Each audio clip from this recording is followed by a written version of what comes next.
This is probably one of the most intense clutch moments I've ever had in Valorant. One right, one left. Cover going out. I know exactly. Cypher setup on C.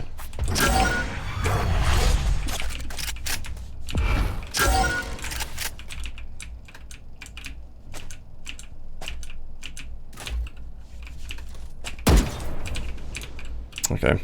Fuck 30 it. seconds left. Yeah, that's pretty fucked.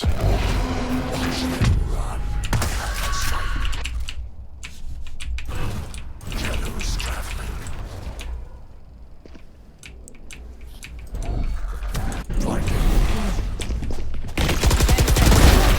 One enemy remaining.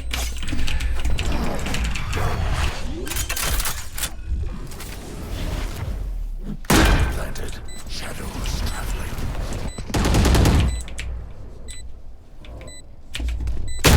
Oh my gosh. That was wild. So, there's a lot going on in my mind right now. What I'm doing here with this smoke, there's a reason for it.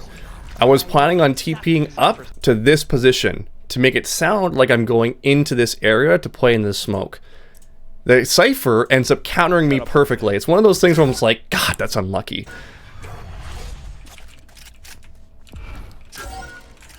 So my intention was to play aggressively there, and now I got revealed. So I'm waiting for someone to swing me, and then of course, a camera. So there's many layers to this clutch altogether. Okay, fuck 30 it. seconds left. So now I'm just like, well, I'm just gonna try to get this plant. So let me go on alt on this, cancel the alt, grab the bomb. I'm gonna fake plant just to see if someone's creeped up on me here.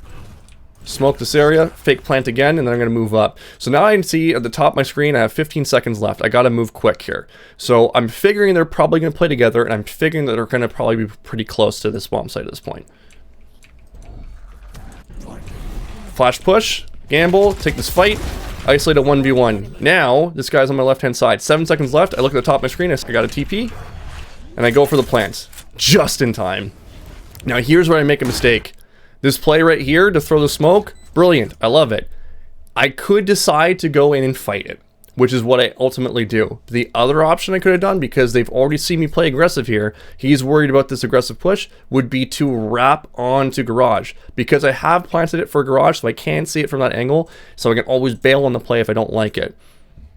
If I wrapped around here, I think I would have won in the situation. There is one critical mistake I make in this clutch. I want you to see if you can spot it.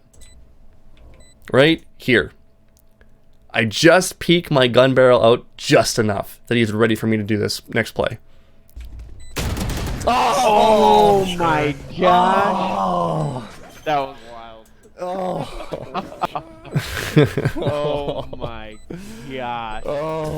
The balls to just be like, alright, they're both probably playing together. Let me just try kill both. Hello and welcome everyone. Today we're going to be VOD reviewing myself on a game that I thought was super intense, super entertaining, and really competitive within my Discord. In my Discord, every month I give out Valorant gift cards for the top 10 winners of these 10-man, so hop in Discord if you haven't already and start competing with us. This VOD right here is a really good representation of what a competitive atmosphere is like in terms of a team environment, and I felt like the mistakes that I make in here would also be beneficial for you guys to watch and review with me. So let's take a look. So we're going to change up the pace here. We're on eco round right now. Our best case scenario for a thrifty would be to catch them off guard in mid. So that's what we're going to do. We're going to throw some smokes, some flashes, some stuns. I actually prefer to have breach over into garage, but this was a last minute decision that we should have been calling earlier. So now we're in a good spot. I'm throwing the smoke here to delay them to go into C as a way of slowing down their progression on site. Considering the fact that we're running down mid right now, a lot of teams, when you see that kind of aggression towards mid, they immediately say, attack the extremities. So I'm trying to take away one of the possible options or slow them down on that spot to make them worry about it. And then we're going to have to funnel them towards A. At that point, we would now start rotating over to A, either through flanking means or by rotating fully into that site to be able to gamble stack on that spot. Cypher's dink right side. One window. Window. Don't do this if you're Reyna. sorry GOIT, don't do this.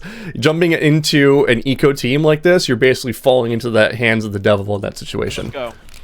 So that's a big kill that ends up giving us another rifle, which puts us in a perfect position. So here's where I start cooking in my head. I'm thinking, okay, where could they end? Where could they possibly flip this round around?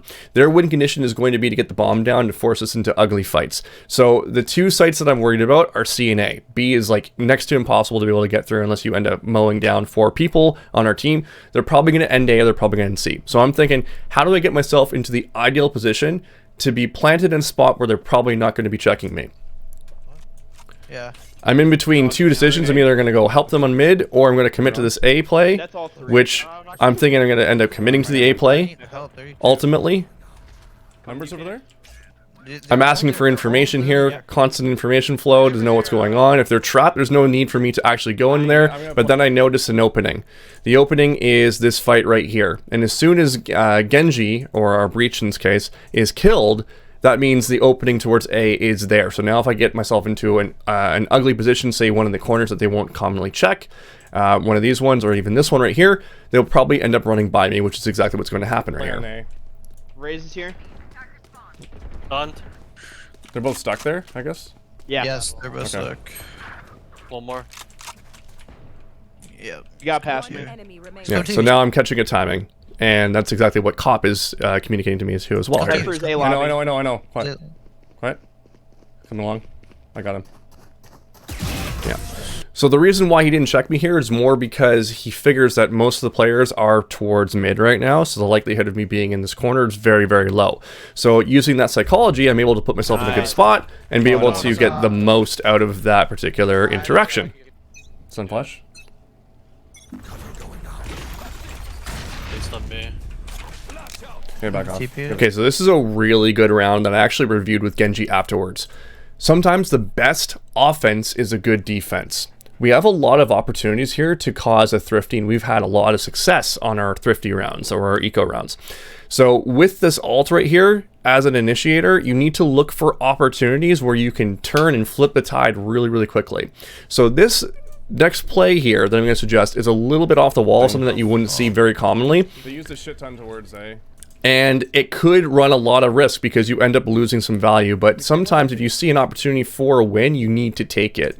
So as I'm communicating here, we're getting smushed on both sides. If a team 10 to 14 seconds, as it is right now, 10 seconds into the round, takes control of this spot and takes control of this spot, these are your staging grounds. And if you have a staging ground already established onto a bomb site, it becomes incredibly difficult, especially on A Haven, to be able to defend it because they're just going to blast utility from both angles, and there's really nothing much other than this default box trying to protect you. And against a breach, that's also really weak because the flashes can just literally go right through them, as well as the stuns and the flashes from Omen. So losing this space and this space right away, 10 seconds into it, is really rough. This happens because we're on eco. So the response that I'm going to be calling for, or hoping that will happen if I'm in the breach, is a ultimate shot from here, so that allows me to path in and fight through if I wanted to, and that also allows him to fight through as well. This is going to be an unorthodox play, something that you will not commonly see, but if you see an opportunity, as I was saying before, if you see an opportunity to be able to come out there and just change this round really quickly, it can mean the difference between winning or losing a ranked match. So I'm throwing flashes here, and I'm saying to my teammate, we need to fight through short.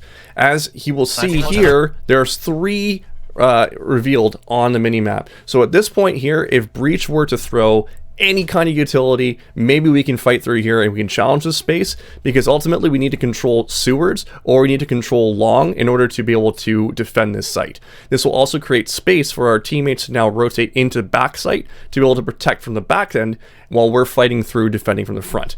Being pincered on both sides here makes it next to impossible to be able to defend the bomb site for this reason right here. They're out long.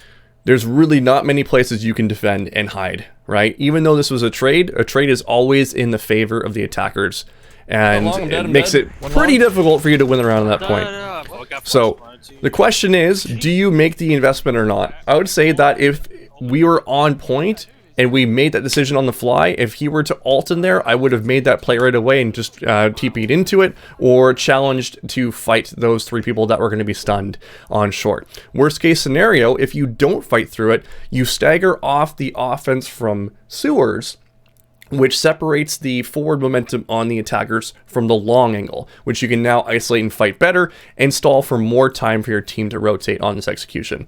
Might even cancel the execution altogether. Do we We just need want you- to play a KJ retake on it? We play retake. We play retake. I communicate that I'm going to throw this smoke again because every time we've thrown this smoke, we've done something aggressive towards mid. So now what I'm doing is conditioning them to think that we're going to take that mid space right away. So our ults here. Flash, They have garage, clear long, towards garage, mid. garage. T-split. I'm actually, another point that I want to make is we are talking about coordinating and fight planning these alts. So we have two alts that we really need to focus on and worry about, which is these two. This is going to be more of a late round alt that they can use to be able to determine where they want to end. But if they're going to execute hard, which they had the setup for, we need to be ready to counter this. So this reminding your teammates what's going to happen and talking to KJ and talking to Breach and letting them know that we need you alive towards the end round because your alts can ultimately flip the favor of this round in our favor really quickly. Stay there. Stay there. Garage, garage, garage, garage, garage. This is a form of fight planning, which ultimately could have been a lot better in a team environment where we've built rapport and we've worked with each other for a long time. This looks a lot better. So the breach ult comes in right now, and now what we need to do is get ourselves set up. I'm getting pushed off. Here, back up, I back should up, be back up, throwing a back up, flash. back Yeah, up. perfect. I'm throwing a flash here in response to not just the raise, but also in response to the breach ult right now. So I'm tossing this out general, quite high into the air. So the bottom part will hit people on the ground, but it will also hit the high part if someone ends up flying in with a raise ult right here. Something So like- I throw this blinded. flash here in counter, and then I also throw a smoke on the entrance here. And the reason why I throw this defensive smoke is to be able to protect my teammates a little bit more. So if he ends up running through here, he has another layer of smoke, which decreases his chances of being successful with that ult. Smoked on top of you. So the cool thing about this is that we are actually in the driver's seat. We're actually winning this round right now because of how they ulted into the site. They busted two ults here, which is a big problem for them, so their fight plan wasn't that great. They should have used one of the ults. In this case, Raze ult usually works really well, and the breach ult could be used to counter our breach ult or to guarantee the round plant afterwards. So if you get the bomb down, post-plant ult afterwards with the breach ult can guarantee you that final round. So both ults were used at the same time. So now we're in the driver's seat. Regardless of the fact that they have full site control, we have the path into garage right now, and we have the path into CT, and we have two ults that we can either pull people away from the site with the KJ ult, or we can blast them with the breach ult. So we're waiting for their response, and then we're going to start flooding into the site now because of it. We need breach ult. Can we ult before they plant? So what I'm discussing right here is a lot of people think I have to use my breach or my KJ ult once the plant is done, but you can also breach or KJ ult to flood into the site before that bomb goes down. So I'm calling for that play specifically. I'm going in. Unfortunately, we also do not ult properly, and this is part and parcel with my communication. It's like, can we ult into the site as opposed to say, can we breach ult into the site? So there was confusion, and both ults were placed down at the same time here. Going. 104 on breach. 104 breach. Could push my ult. Ends up working out. Last two One garage. Last two garage. garage. 104 on breach. 104 breach. Should be looking at CT now. Okay, we're good now. So bomb is down. I'm gonna go secure it now. Got bomb. I've got window. Smartly anticipating someone being here. Notice how I peeked this angle, right? Like, if there's someone going to be here, which is a good chance of it, because Breach was spotted in garage and he ulted this way. So he could still be present in this area. Watch how I peek this angle. I drop into a crouch into the common angle, because I know if I'm peeking into the spot, if they're going to be there, they're probably head level. So again, I come around, I clear this corner a little bit, and then I come up and pop up and shoot. So on his screen, he's probably looking at a crouched person, so he flicks downwards, and as I'm standing back up, he now has to flick back up to be able to shoot me in the head. So that's going to offset the fight in my favor. Last here. So in this situation, the textbook would say peek with your teammate, correct? We're going to bend the rules a little bit. I want you to listen really closely. I hear the drop. So at this point here, if someone's dropping, this is the perfect time to peek out and take the fight. It's like 90% in your favor unless they hit this amazing, brilliant Narnia shot on you as they're dropping into it. And everyone knows what it feels like to jump down these stairs and how much inaccuracy you have. So at this point here, if it's 90% in your favor, you can bend the rules. Don't peek with your teammate, but take that opportunity to take that kill right there. Just don't overdo it, because ultimately we're in the driver's seat here and we can win this round without having to do this peek altogether. One thing I want to note too is that just 2 rounds ago, I was 3 and 7. I was bottom of the scoreboard. How times and things have shifted, right? It's so important to your mental to remember that even if you're down bad after a couple of rounds, don't let it bother you, because 1 to 2 rounds later, you could be on the opposite end of the spectrum. This is why it's so important to not let frags dictate how you're feeling. Wait, 1, Spike's right there. 2. I think there's One thing that is cool to note, which I should have paid attention for, was one.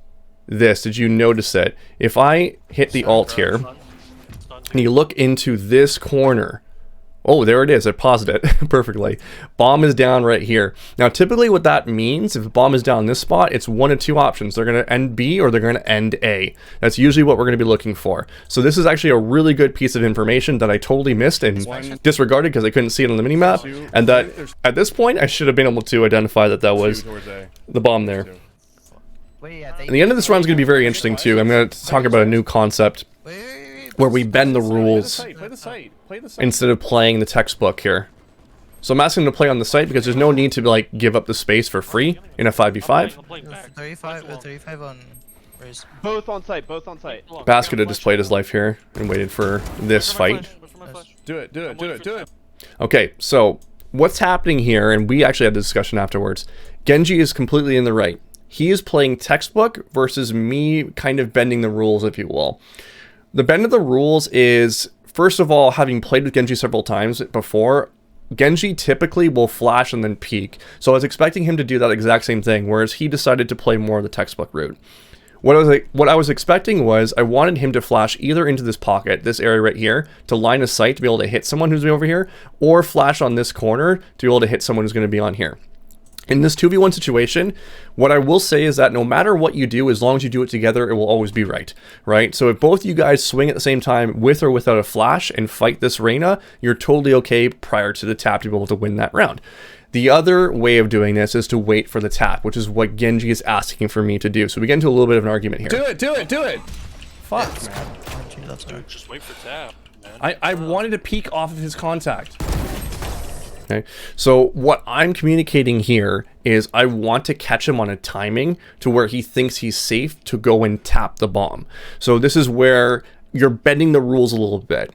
The textbook would say do exactly what Genji is saying. So he is correct, and in my viewpoint as well, I can be correct too. There's really no wrong answer, as I said before, as long as you guys are on the same page and do it together. Cypher is identified here. Yeah, I got it. And now I'm communicated by my teammates, which I also confirmed for myself. I look down and I see that I'm 1 orb away, so now I'm just going to go grab the orb towards long. We'll go into a post-plant situation. And how this round ends is unfortunate, but if you give someone an inch, you give them a mile. That's all I'm going to say. That is the lesson for here. And you'll see exactly what I should have done in this situation. Still got to fight. This is actually low-key super smart by the opposing OMEN. I want you to watch what he does here. I don't think this was his intention, but it's something to think about in the future. So the common thing to do to counter, or to get the bomb, is obviously to teleport yourself on top of the bomb. Now, when Phantasm, on the other hand, ults and sees that I have grabbed that orb, he ults now. And look at the effect of what happens to my minimap and how I respond. Still got to fight. I can't see it. Hang on. He's ulting. Smart guy. Break it. Okay, so now I can ult onto it. So that delayed a few more seconds, which could ultimately get the Cypher into a better position to be able to defend this bomb altogether. So whether that was his intention or not, it was actually low-key kind of good. Good. Last one's on site. No, he's not. I broke it. No, he's on site B. He's on site B, dude. Oh, yeah, he's right here. He's right here. I know. Okay, so it's planted for both short and for long. So what my mistake here is that I get too aggressive on this peak. He's on site.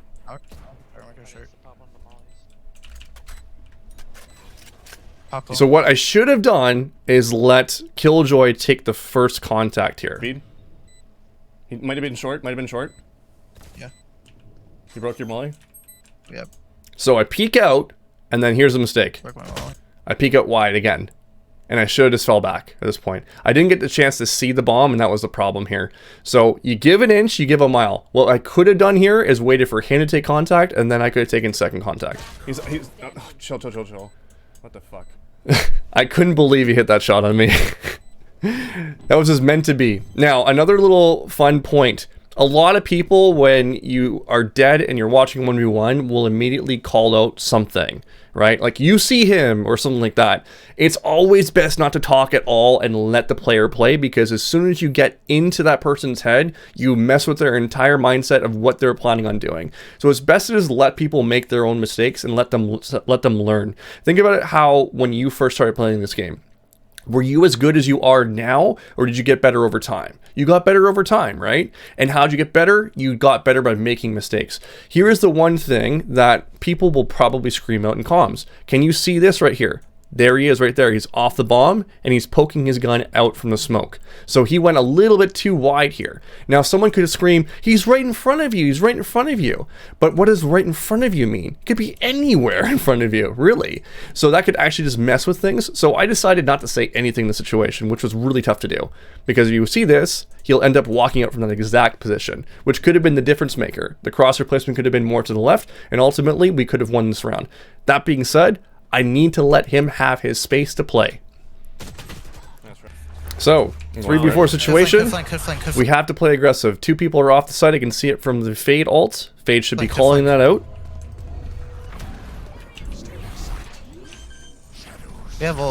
So, I'm setting it up where I have to play aggressive. What I'm going to ask for, watch this. Look at the top of your screen. Can you breach ult into spawn? Breach ult into spawn, please? Do it. What I was hoping for was a breach ult to be thrown from here to go this way. So it hits this over here and hits all the way into spawn.